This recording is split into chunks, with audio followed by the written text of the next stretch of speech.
Hello everyone, I hope आप सभी कुशल हैं। मैं आपका स्वागत करती हूँ एग्जाम जनरल में।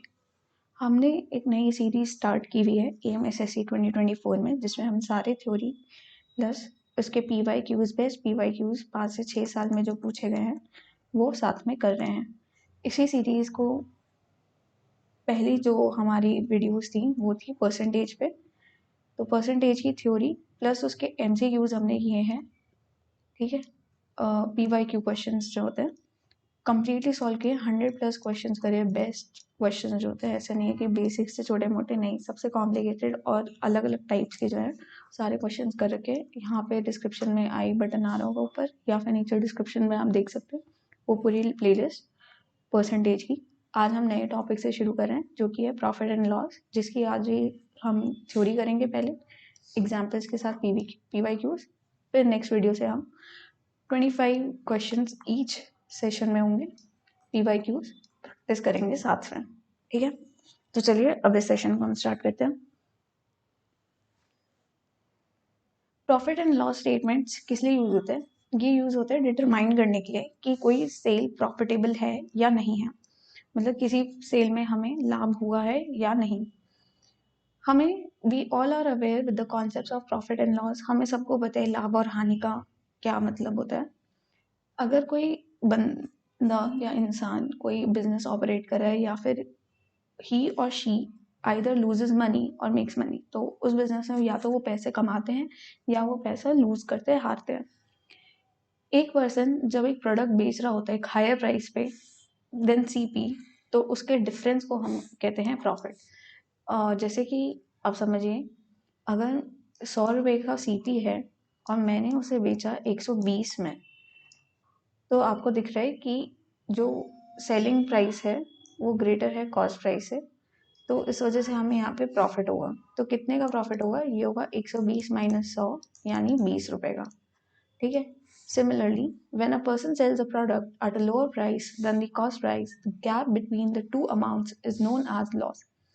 वैसे ही अगर CP आपका 100 है, ठीक है, और उसके बाद मैंने सेल किया है उसे 80 रुपये में, तो उसमें हमें लॉस हो रहा है। क्यों? क्योंकि हमने 100 रुपये में खरीदा था लेकिन हम 80 रुपये में बेच रहे हैं, तो हमें हानि हो रही है इस टाइम पे। और कितने की हानि हो रही है? 20 रुपये की, ठीक है। आगे चलते हैं। Profit when a person sells a product higher rate than the cost price, then the difference between the both amounts. अभी हमने बताया CP हमेशा बड़ा होगा, SP बड़ा होगा हमेशा CP से, तो हमारी प्रॉफिट की कंडीशन होगी। नेक्स्ट, अगर कोई बंदा अपना प्रोडक्ट बेच रहा है लोअर रेट पे कॉस्ट प्राइस है, तो उसके डिफरेंस को हम क्या कहते हैं? लॉस कहते हैं। तो हमेशा जो आपका लॉस में सेलिंग प्राइस जो होता है वो छोटा होता है आपके कॉस्ट प्राइस से। नेक्स्ट, कॉस्ट प्राइस क्या होता है? ये एक प्राइस है जिसपे एक बंदा परचेज करता है किसी प्रोडक्ट को, ठीक है, किसी वस्तु को वो खरीदता है। एक एग्जाम्पल है कि सुराही ने परचेज करी बुक 450 रुपये की, ठीक है। तो ये क्या हुआ? ये कॉस्ट प्राइस हो गया उस बुक का, ठीक है। और कॉस्ट प्राइस को हम एब्रीविएट करते हैं CP के द्वारा। सिमिलरली सेलिंग प्राइस क्या हुआ? एक प्राइस जिसपे एक इंसान अपनी वस्तु को बेचता है, ठीक है। खरीदता है यानी कॉस्ट प्राइस, बेचता है यानी सेलिंग प्राइस। खरीदना और बेचना, ठीक है। 350 रुपये में उसने उसे बेचा, तो इसको हम सेलिंग प्राइस कह रहे हैं किताब का, ठीक है। मार्क प्राइस क्या होता है? मार्क प्राइस होता है price that is marked on the article और कमोडिटी। किसी भी आर्टिकल या कमोडिटी पे एक प्राइस लिखा हुआ होता है, अपने पर्ची देखते होंगे प्रोडक्ट पे, ठीक है, उसको हम कहते हैं मार्क प्राइस। और कहते हैं कि आप मार्क प्राइस पे मूल भाव भी कर सकते हैं। आपने कंज्यूमर्स वगैरह जागो के एडवर्टीजमेंट्स में देखा होगा, तो उसे हम मार्क प्राइस बोलते हैं। तो इसे इस द्वारा और जाना जाता है, it is known as list price और टैग प्राइस। आपने देखा होगा जनरली टैग्स वगैरह पे, कपड़ों पे ही जो लिखा होता है उससे हमें कम का ही मिलता है। तो जो कपड़ों पे जो टैग पे जो लिखा होता है उसे हम मार्क प्राइस बोलते हैं। अगर इस टैग पे अगर कोई आपको डिस्काउंट नहीं मिलता है, तो उसको सेलिंग प्राइस जो है आपका मार्क प्राइस के बराबर हो जाता है। कहने का क्या मतलब है? अगर मार्क प्राइस पे आपको डिस्काउंट मिलता है ना, तो वो आपका नया CP आ जाता है, SP आ जाता है, न्यू सेलिंग प्राइस। लेकिन अगर एमपी में आपको मार्क प्राइस में कोई डिस्काउंट नहीं लिखा हुआ है क्वेश्चन में, तो mark price equal to selling price आपका हो जाएगा when there is a condition of no discount. Discount यानी छूट, ठीक है। आगे मार्कअप। मार्कअप क्या होता है? It is the amount by which cost price is increase to reach market price. Cost price को बढ़ा के लिखना जो होता है, जिस नंबर से, जिस अमाउंट से आपने बढ़ा के लिखा है, तो उसे हम मार्कअप कहते हैं या मार्क प्राइस कहते हैं, ठीक है। तो मार्कअप कितना होता है? Mark price minus cost price. Suppose cost price 100 है और हमने मार्क प्राइस जो है वो 160 लिखा हुआ है, तो कितने का मार्कअप हुआ? 60 रुपए का मार्कअप है, ठीक है।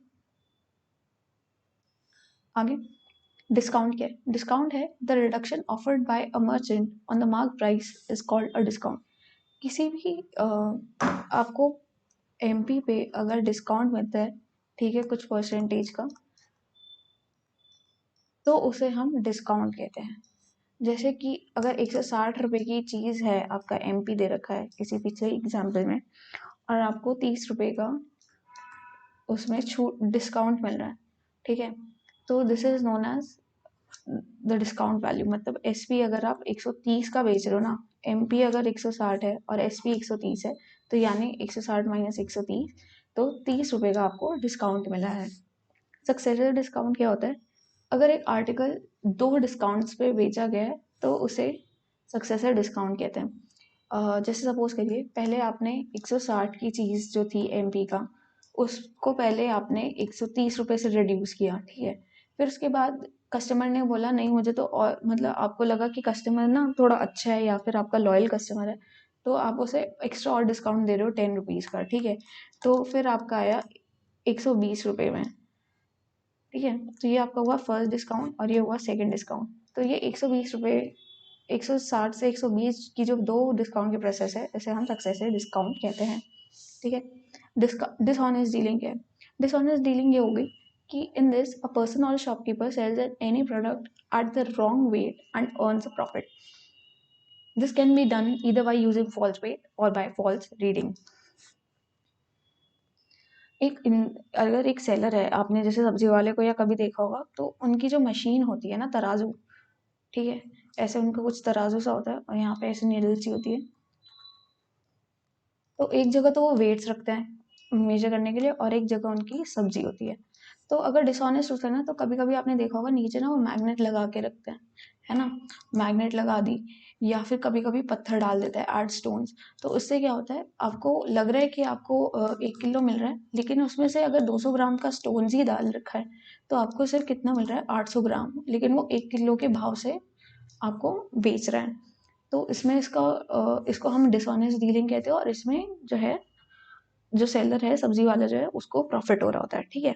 तो this can be use by false weight या फॉल्स रीडिंग, या फिर उसने निडल, जब मीटर होता है वो थोड़ा सा लिखे उसके साथ गल वो कर रखा होती है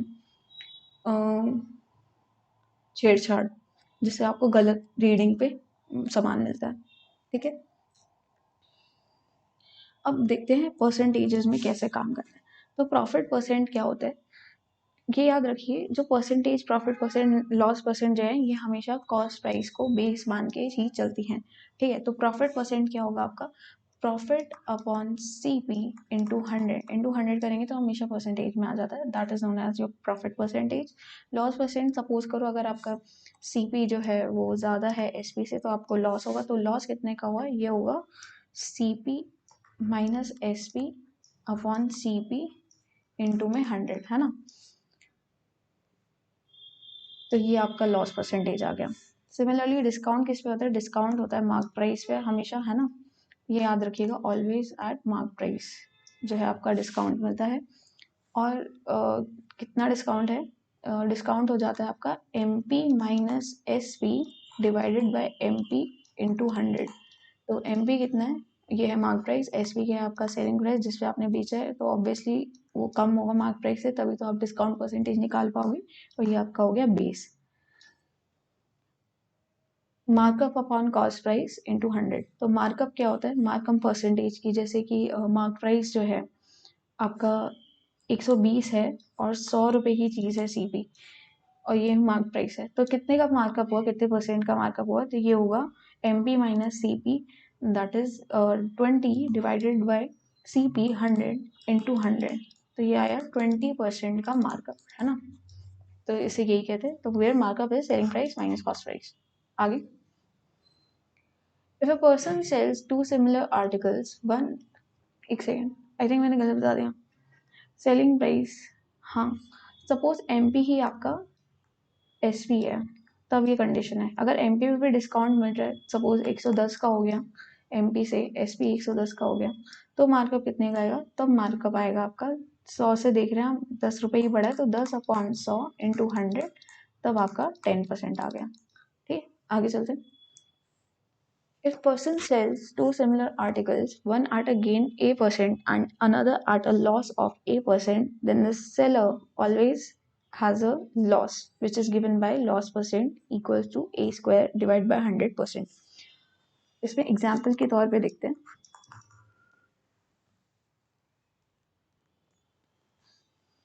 तो एग्जाम्पल ये हो गया कि सपोज 200 रुपये की चीज़ है, ठीक है, उस पर पहले आपको 10% की इंक्रीमेंट किया, देन 10% का डिक्रीमेंट किया, तो आपको बताना है ओवरऑल क्या परसेंट चेंज आया। ठीक है, तो ये कैसे होगा, अगर हम थ्योरी वाइज देखें, अगर 10% इंक्रीज किया, 200 का 10% निकाला, ठीक है, तो ये आया 20 रुपये, तो अब हो गया 220 प्राइस। फिर उसने कहा लेकिन 10% से डिक्रीज किया, तो उसका 10% निकालेंगे, फिर हम देगा 22 रुपये से डिक्रीज, तो यानी 220 में से 22 गए, तो आपको देगा ये 198, है ना, रुपीज़। तो आपने देखा कि ओवरऑल जो है इसमें डिक्रीमेंट आया है ओरिजिनल प्राइस से, और 2 का आया है, 2 रुपये का आया है, कितने पे, 200 पे, इंटू 100 करेंगे, तो यानी 1% का डिक्रीमेंट। और यहीं पे अगर हम डायरेक्ट एक फॉर्मूला अगर हम लगाएं, ठीक है, तो क्या होगा, तो ए से परसेंट मतलब 10% से डिक्रीज हुआ है, 10% डिक्रीज, तो 10 स्क्वायर डिवाइड बाय 100%, ठीक है, तो that will be 100/100%। Similar direct आ गया 1% का डिक्रीमेंट, ठीक है, डिक्रीज हमेशा decrease, always has a loss, हमेशा डिक्रीज, ठीक है। आगे, when there are two successive profit of X% and Y%, then the resultant profit percent is given by, अगर सक्सेसिव प्रॉफिट हो रहा है, पहले X% का हो रहा है, फिर Y% का, तो ओवरऑल कितने परसेंट का अगर हमें प्रॉफिट हुआ है, तो ये फॉर्मूला होता है X plus Y plus XY/100। जैसे पहले हुआ आपको 10% का प्रॉफिट, ठीक है, देन 15% का प्रॉफिट, तो ऐसा नहीं है कि आपने इन दोनों को ऐड कर दिया और कहा कि 25% का प्रॉफिट हुआ ओवरऑल, नहीं, ये सक्सेसिव होता है, तो सक्सेसिव प्रॉफिट को कैलकुलेट करते हैं इस वाले फॉर्मूले से। तो क्या होगा वैसे actual profit, it will be 10 + 15 plus, हमेशा ज़्यादा होगा, 10 × 15/100, प्रॉफिट की बात हो रही है, तो ये कितना आएगा आपका 25 प्लस 150/100, 10 कैंसिल, तो 25 प्लस 1.5, दैट विल बी 26.5% का बेसिकली आपको इंक्रीज मिला। आगे, ये कुछ फ्रैक्शन और परसेंटेजेस हैं, मैंने लास्ट जो परसेंटेज की थ्योरी लेक्चर था उसमें भी यही स्लाइड लगाई थी। ये बहुत इंपॉर्टेंट है, आपको ये वैल्यूज़ जो है एकदम रटी हुई होनी चाहिए कि 50% को 1/2 लिखते हैं, 33.3% को 1/3 लिखते हैं, 20% को 1/5 बताते हैं, 12.5% कितना होता है, 1/8 होता है, ठीक है, या फिर 12 मिक्स फ्रैक्शन में 12 1/2%। ये सारी जो है ना इसमें जो लिखी हुई है सारी इंपॉर्टेंट फ्रैक्शंस हैं आपकी, इसको आप स्क्रीनशॉट ले लीजिए, और अगर आपको याद नहीं है तो इसकी रोज़ जो है ना, रोज़ इस टेबल को एटलीस्ट 5 मिनट्स आपको देखना है। सिमिलरली और भी दे रखे हैं यहाँ पे मैंने, और अगर आपको एक याद हो गई ना तो बाकी याद करना आसान है। जैसे 1/7 14.28% होता है, तो 2/7 क्या होगा, इसको इंटू 2 कर देना सिंपली, तो 28.57 आ गया। 3/7 14 × 3 करके कर देना है, ठीक है, एंड सो ऑन। और लिखी हुई है 1/8, 1/9 की, 1/10 की, ठीक है। अब हम आते हैं अपने प्रैक्टिस एग्जाम्पल्स पे, ठीक है। आई थिंक 5-6 एग्जाम्पल्स हैं, अच्छे एग्जाम्पल्स हैं, जिससे आपको परसेंटेज का भी नॉलेज होगा, प्लस आपको प्रॉफिट एंड लॉस के जो क्वेश्चन हैं वो भी समझ में आएंगे। फिर हम नेक्स्ट लेक्चर से जो है वो कोशिश करेंगे प्रॉफिट एंड लॉस के एक्सक्लूसिव CGL के PYQs करवाने की, है ना। कोशिश क्या करना ही है इस थ्योरी के चैप्टर के बाद। तो the cost price of 40 articles is the same as the selling price of 25 articles. Find the gain percent. इसमें कह रहा है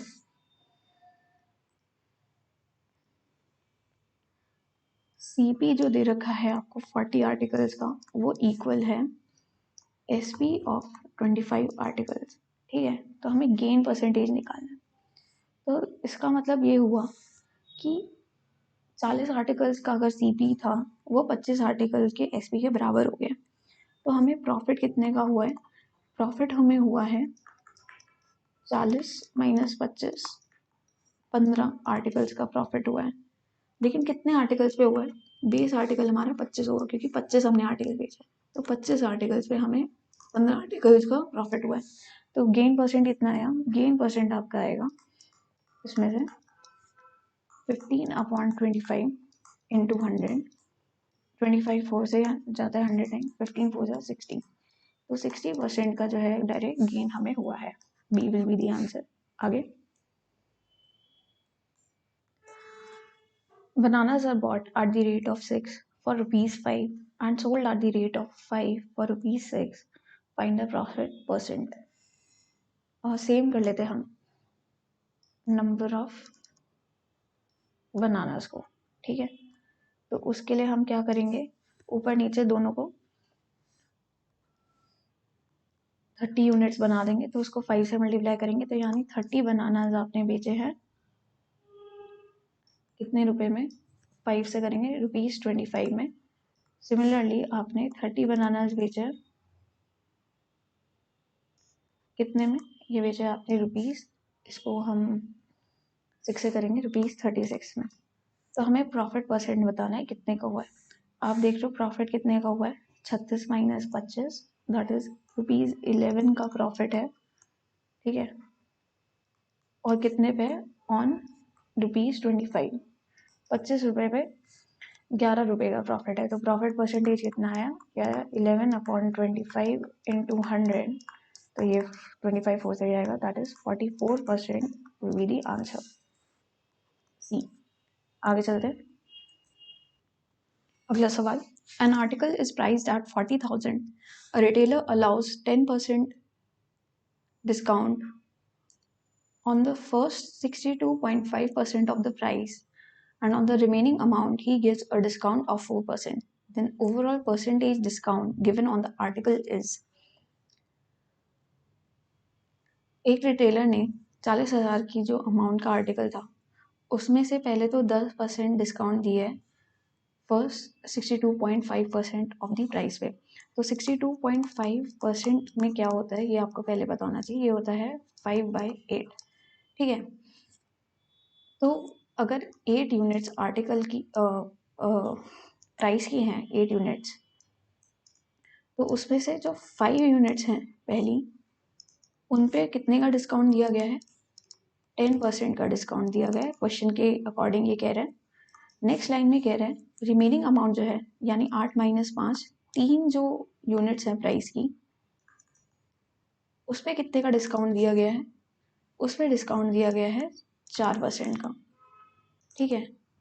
ये हमने क्वेश्चन से इतना निकाल लिया है। Then the overall percentage discount given on the article is. तो ओवरऑल परसेंटेज डिस्काउंट बताना है कितना है आर्टिकल पे। तो ये जो है एलिगेशन का क्वेश्चन बन जाता है, ठीक है। कैसे लगती है एलिगेशन, ये देख लेते हैं। पहले कितने का डिस्काउंट है? 10% का। दूसरे पे कितने का डिस्काउंट है? 4% का। तो 10% के डिस्काउंट में कितनी यूनिट्स हैं? 5 यूनिट्स हैं। और 4% के डिस्काउंट में कितनी है? 8 माइनस 5, 3 यूनिट्स हैं, ठीक है। हमें बताना है कि बीच की वैल्यू कितनी होगी। ये आपका एलिगेशन का फॉर्मेट होता है, ठीक है। तो हम निकाल लेते हैं, और ये हो गया फर्स्ट मेथड। सेकेंड मेथड होता है आपका वेटेड एवरेज का, ठीक है। ये टर्म्स डजेंट मैटर, ठीक है, आपको बस मेथड पता होना चाहिए कि कैसे सॉल्व करते हैं। तो वेटेड एवरेज में क्या होगा कि 10% का डिस्काउंट जो है वो 5 यूनिट पे दिए, प्लस 4% का जो डिस्काउंट है वो 3 यूनिट्स पे दिए। ओवरऑल कितनी यूनिट्स है आपकी? 8 यूनिट। तो इससे आपका एवरेज डिस्काउंट आ जाएगा, ये आएगा 50 + 12 डिवाइडेड बाय 8, तो this will give you 62 divided by 8, that is equal to 8 7 56, 6 बचा 60, 8 7 56 एंड 8 5 40, तो 7.75% का ओवरऑल डिस्काउंट आया है। First will be the answer. आगे समझते हैं। An article is sold at a loss of 10%, had it been sold for rupees 9 more, there would have been a gain of 12.5% on it. The cost price of the article is,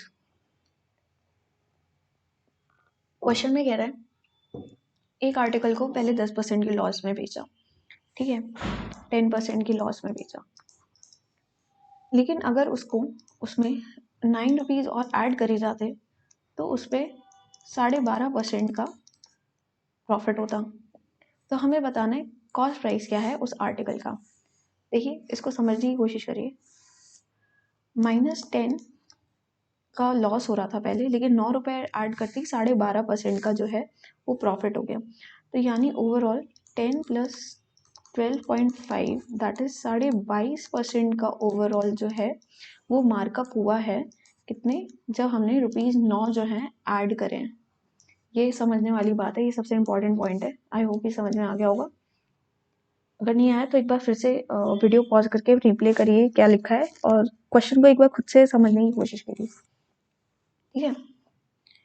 क्योंकि there are something जो है teacher नहीं आपको या कोई और नहीं समझा सकता आपको। कुछ चीज़ें जो खुद की अंडरस्टैंडिंग से ही समझनी पड़ती है, तभी वो आप लॉन्ग टर्म में उनको अपने साथ लेके चल सकते हो। तो हमें बताना है 100% की वैल्यू क्या होगी, क्योंकि 100% क्या होगा हमारा CP, है ना। तो ये आएगी 9 डिवाइडेड बाय 22.5 इंटू 100, एक जीरो यहाँ पे लग गया। ये जाएगा 25 से इंटू 9, और ये 25 इंटू 4 100 होता है। 9 से 9 कैंसिल, 4 इंटू 10, तो ₹40 जो है वो आपका CP आएगा ए। इसको क्रॉस चेक कर लेते कि सही निकाला है कि नहीं। देखो अगर 40 रुपये तो उसको लॉस दिया 10% का, 10% यानी 1/10, 4 रुपये का लॉस है, तो वो 36 रुपये का बेचा है, ठीक है। तो उस पर 10% का है। लेकिन अगर इसमें 9 रुपीज़ और ऐड करे होते, अगर इसमें 9 रुपीज़ और ऐड करे होते तो ये कितने का हो जाता? ये हो जाता 45 रुपीज़ का। तो अगर ओरिजिनल 40 CP था तो कितने का गेन हुआ? 5 का गेन हुआ 40 रुपये पे इंटू 100, तो इसकी वैल्यू कितनी आई? 25/2, दैट इज 22.5% का ही गेन हुआ है। तो हमने वेरीफाई भी कर लिया कि SP जो CP जो है वो 40 रुपये ही होगा। आगे चलते हैं। Ankit bought a plot at ₹2,25,000 and he wanted an overall profit of 12%, but he sold 1/3 of the plot at the loss of 8%. So at what price should he sell the remaining plot of land?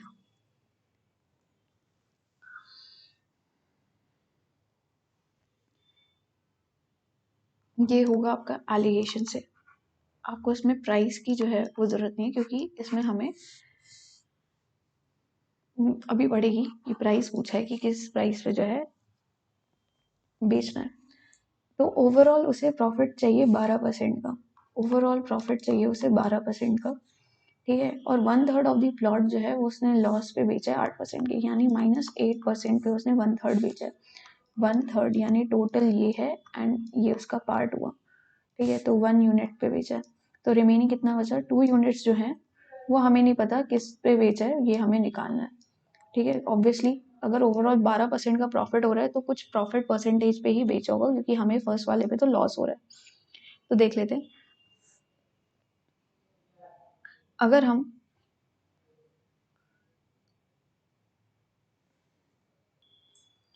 12 + 8 करेंगे, ठीक है, क्योंकि ये बिगर value है और ये smaller value है, तो 12 माइनस माइनस 8 करेंगे तो हमें 20% मिलेगा। ठीक है, तो यहाँ पे आया 20, लेकिन 2 की वैल्यू 20 है तो यानी इंटू 10 हुआ है। तो सिमिलरली यहाँ पे भी इंटू 10 करेंगे तो ये आएगा 10। तो ये कैसे आएगा 10? ये आपका आएगा x माइनस 12 इक्वल्स टू 10। तो देखो x की वैल्यू कितनी आई? ये आई 22। तो यहाँ पे आपका 22% आया। तो हमें बताना है किस प्राइस पे उसको रिमेनिंग प्लॉट ऑफ लैंड जो है वो बेचना है। तो प्राइस बताना है हमें किस प्राइस पे होगा। तो 2,25,000 जो है उसका 2/3 जो है वो हमें 122% के प्रॉफिट पे बेचना होगा। ठीक है, तो ये कितना आएगा आपको निकालना है।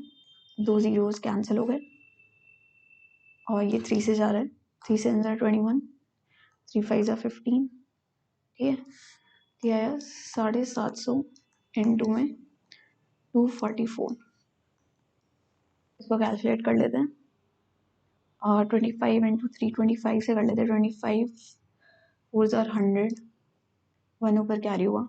25 4 10 ऊपर कैरी, 25 4 100, 110, 11 ऊपर कैरी हुआ। 25 2 50 प्लस 50 प्लस 11 61, 0 इंटू में 3 आया। ये आएगा इंटू 3 करेंगे 1638300।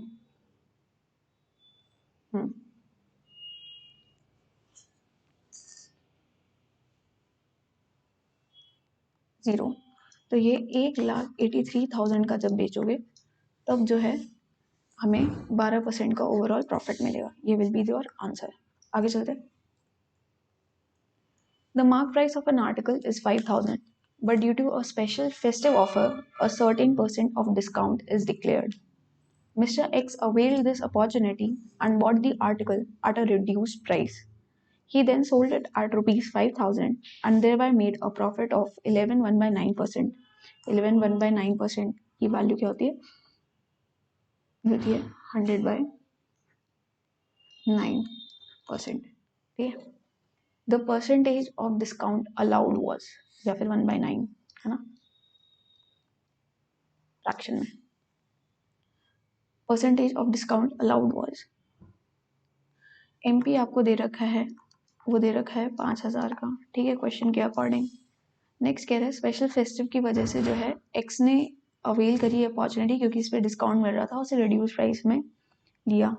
लेकिन उसने एक्स ने जो है वो आर्टिकल जो है 5,000 का बेचा, जिसमें उसे 1/9% का प्रॉफिट हुआ। तो यानी कि 9 की अगर चीज़ थी, 9 रुपये का अगर आर्टिकल था तो उसे 10 में बेचा। ठीक है, अगर 9 was the CP then 10 was the selling price, तभी तो हमें प्रॉफिट होगा 1/9 का। हमें ऑल्सो गिवन है कि 10 जो है या SP जो है वो 10 यूनिट्स कितने के बराबर है? वो 5,000 के बराबर है। ठीक है, तो 9 यूनिट्स कितने के बराबर होगी ये हमें बताना है, जो कि होगा CP। तो ये होगा 5,000 डिवाइड बाई 10 इंटू 9, है ना। ये आएगा 5 9 4500 जो है ये आपका डिस्काउंटेड प्राइस आया है।